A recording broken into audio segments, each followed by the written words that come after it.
Masih dalam program pemerintah, tadi kita sudah membahas tentang pengendalian pencemaran udara melalui aksi Roadmap Cleaner Air 2030. Kita sekarang beralih ke wacana mega proyek pembangunan jembatan Selat Sunda. Wacana pembangunan jembatan Selat Sunda perlu dikaji kembali secara lebih mendalam setelah Gapensi meminta untuk dipertimbangkan kembali pembangunannya. Terlaksana pertemuan dengan Menteri Pendayagunaan Aparatur Negara di Kompleks Istana Presiden di Jakarta pada Selasa. Kepala Staf Presiden Muldoko menyebut pembangunan jembatan Selat Sunda membutuhkan waktu dan kajian yang lebih mendalam. Pembangunan Selat Sunda sudah dikaji secara teknis oleh tim independen. Seraya menegaskan kajian teknikal saja tidak cukup untuk merealisasikan mega proyek tersebut. Ketahanan gempa, arus laut, dan angin laut juga perlu dikaji.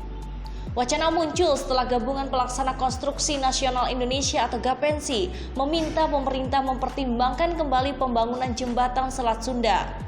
Tapi kajian yang lebih komprehensif itu bagaimana tinjauan dari sisi pertahanan keamanan, tinjauan dari sisi pengaruh lingkungan strategiknya seperti apa dan seterusnya. Jadi mungkin juga perlu waktu yang lebih dalam lagi ya. Pemerintah era Presiden Susilo Bambang Yudhoyono pernah bercita-cita menghubungkan Pulau Jawa dan Sumatera dengan jembatan. Namun, pada awal tahun 2016, pemerintahan Joko Widodo menunda proyek JSS. Memang pengharapannya agar memperlancar arus barang dan orang usai tersambungnya tol di Pulau Jawa dan Sumatera. Dari Jakarta, tim Kabar Berita TTV mengabarkan. Beralih dari Jakarta ke Jawa Tengah, ada sesuatu yang unik. Ada pasar tiban yang buka setiap hari Minggu di Kabupaten Pekalongan. Makanan yang dijual tanpa bahan kimia dan tidak boleh adanya sampah plastik di dalamnya. Barang-barang yang tidak ramah lingkungan seperti plastik, styrofoam, dan bahan-bahan lainnya tidak terlepas dalam sebuah pasar tradisional dan modern pada umumnya. Lain halnya dengan Pasar Rindu Semilir yang ada di kawasan pusat kota Kabupaten Pekalongan, Jawa Tengah. Menyuguhkan makanan dengan bahan-bahan alami tanpa adanya campuran bahan pengawet, pewarna buatan, ataupun bahan kimia. Terlebih, bungkus makanan pun diwajibkan menggunakan dedaunan seperti daun pisang dan daun jati. Konsep wisata halal merupakan konsep pariwisata yang tidak hanya menghalalkan makan dan minum. Demikian penuturan Ketua Pengelola Pasar Sudaryanto. Akan tetapi, semua aktivitas di dalamnya mengedepankan cerminan etika pelayanan, busana, dan tutur. Bahkan, areal pasar yang rindang ini merupakan kawasan bebas asap rokok. Konsep kita ramah lingkungan. Dalam arti, para pengunjung yang masuk itu tidak boleh merokok, yang pertama itu. Kemudian yang kedua, tidak boleh membawa bahan-bahan dari plastik, terutama kantong plastik. Sementara, para pedagang yang membuka stand dikenai peraturan seperti harus jujur, sopan, dan ramah senyum. Untuk pengunjung rupanya juga ada aturan yang harus diikuti. Para pengunjung yang ingin berbelanja harus menggunakan uang kayu yang setiap kepingnya bernilai Rp2.000. Ya seneng ya ada kayak gini, maksudnya kita kan bisa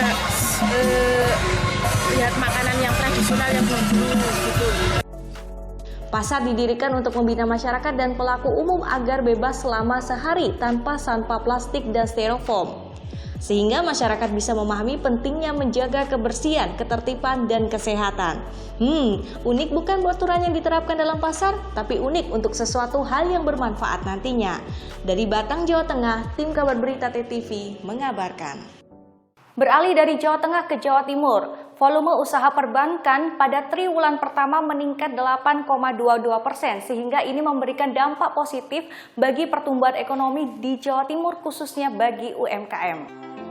Mengemuka dalam evaluasi kinerja dan workshop penerapan manajemen risiko Bank Perkreditan Rakyat atau BPR se-Jawa Timur semester 1 tahun 2019 mengenai usaha perbankan di Jawa Timur meningkat sebesar 8,22%. Acara digelar oleh Otoritas Jasa Keuangan atau OJK di Banyuwangi 1 hingga 2 Juli. Ekonomi di Jawa Timur tumbuh 5,51% dari tahun sebelumnya pada triwulan pertama tahun 2019 berdasarkan data dari OJK Regional 4 Jawa Timur. Tingkat inflasinya sebesar 8,70% lebih rendah dibandingkan inflasi nasional 3,32%. Sektor jasa keuangan di Jawa Timur juga mencatatkan kinerja yang positif. tercermin dari peningkatan volume usaha perbankan 8,22% menjadi 554,7 triliun rupiah. dan kredit sebesar 8,99% dari tahun sebelumnya menjadi 482,4 triliun rupiah.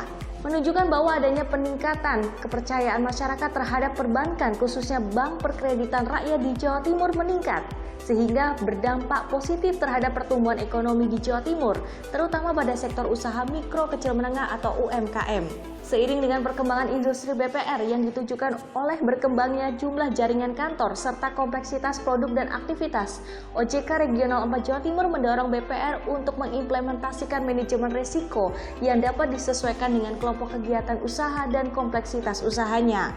Memang di BPR ini pangsanya masih relatif kecil ya, terhadap pangsa perbankan yang berbasis Jawa Timur masih sekitar 2%.